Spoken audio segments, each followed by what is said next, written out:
Hello viewers, मैं आपका अपना डॉक्टर कंटाप एक बार फिर एक नए वीडियो के साथ और एक नई सर्जरी के बारे में हम जानेंगे आज के सर्जन से।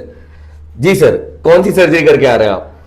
आज जो अभी सर्जरी करके आ रहे हैं इसमें he is around 45 year old mail और इसका पूरा पेल्विस जो ये पूरा कमर होती है ना, ये पूरा टूट गया था। बहुत जो मेन पेल्विक बोन होती है, पेल्विक बोन होती है, जिससे कि लिम्ब से और से पूरा बॉडी का वेट ट्रांसफर होता है, पूरी तरह से सेटल्ड हो गया था, है ना। तो उसकी सर्जरी किया, उसको फिक्स किया अच्छे से। और उसके साथ साथ चूँकि इसकी कैसे गिरा, ये फॉलफॉर्म हाइट था, करीब 20 फीट ऊपर से गिरा है। 20 फीट ऊपर से गिरे थे, जिससे उनका ये कूल्हे के पास के ऊपर की हड्डी टूट गई थी, टूट गई, ऊपर खिसक गई थी। बस अपने मेडिकल लैंग्वेज बोले तो एस्टेबुलम है ना, पहले इंजरी थी। और साथ में एंकल भी बहुत ही बुरा तरीके से टूटा था, सेम पाँव का, सेम साइड का, है ना। और उसको बाथरूम में भी थोड़ा सी प्रॉब्लम थी, तो बाकी तो ठीक है। तो अभी आज की डेट में अभी जो किया सर्जरी, एस्टेबुलम फिक्स किया। सर ये काफी बड़ी सर्जरी मानी जाती है, major one of the major surgery of the orthopaedics. हाँ, काफी बड़ी सर्जरी मानी जाती है, लंबी सर्जरी चलती है। मैं बेहोशी का डॉक्टर होते हुए बात जानता हूँ कि इसमें एनेस्थीसिया भी लंबा लगता है और पेन भी आगे का भी आप लोग को बहुत दर्द रहता है, मरीज को डिफिकल्ट भी होती है ना। और आज भी हमने मतलब टाइम बहुत ज़्यादा लगता है, इसलिए 2 सर्जन मिलके किया सर्जरी को।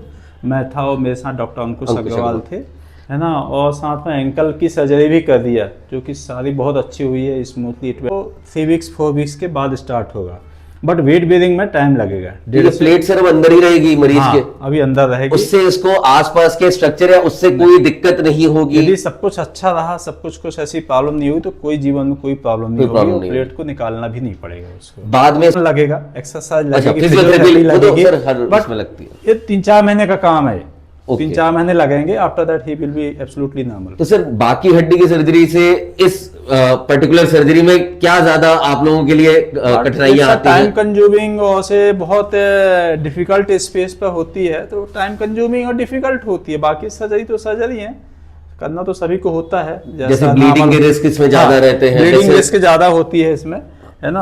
और कॉम्प्लिकेशंस भी होते हैं, हाँ, क्योंकि नर्व और सब कुछ है, तो ऐसा हो सकता है कि कोई वाइटल मेजर वेसल्स वहीं से जाती हैं, है ना, नर्व्स वहीं से जाती हैं। थोड़ा सा हो जाए तो हो सकता है ब्लड का फुब्बारा निकल जाए, और patient on the spot on table भी सर्टिफाइड हो जाता है। एम्बोलिज्म के रिस्क रहते हैं, पूरा ब्लीडिंग हो जाती है, मतलब मेजर और हाई रिस्क दोनों रहती है ये सर्जरी। और इसका और भी कुछ तरीका रहता है, इसको कंजर्वेटिव या बिना ऑपरेशन के भी ठीक किया जा सकता है क्या? पहले के टाइम पे कुछ अच्छी टेक्निक्स नहीं थी कि इतने अच्छे तरीके, सेफ तरीके से, इजी तरीके से आप इसको सर्जरी करो। तो पहले कंजर्वेटिव करते थे, बट उसके कॉम्प्लिकेशंस भी थे।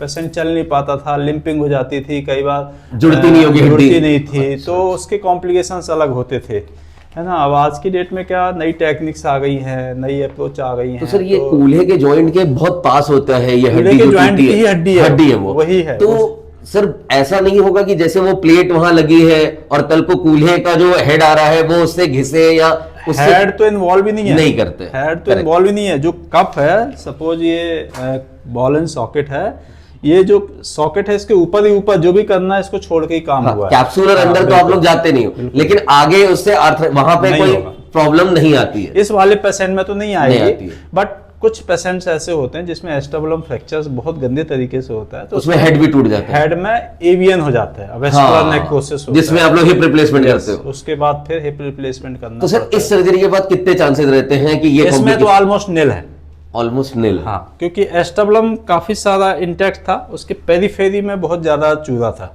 और तो इस सर्जरी के आउटकम का मरीज की उम्र से भी कोई लेना देना है, या यंग में या ओल्ड एज में अलग अलग रिजल्ट आते हैं? दिस इज जो यंग एज में ज्यादा होती है, क्योंकि आउटडोर एक्टिविटी, ऊपर से कोई फिसल गया, गिर गया। ओल्ड एज में कौन जाता है, इतना नहीं जाता। तो it's young age fracture usually. तो इसके अलावा सर, और भी कोई ऐसा प्रिकॉशन इनको लेना पड़ेगा जो लॉन्ग टर्म चलेगा? ऐसा कोई प्रिकॉशन नहीं रहेगा? मेरे ख्याल से 3-4 महीने के बाद ही विल बी नॉर्मल।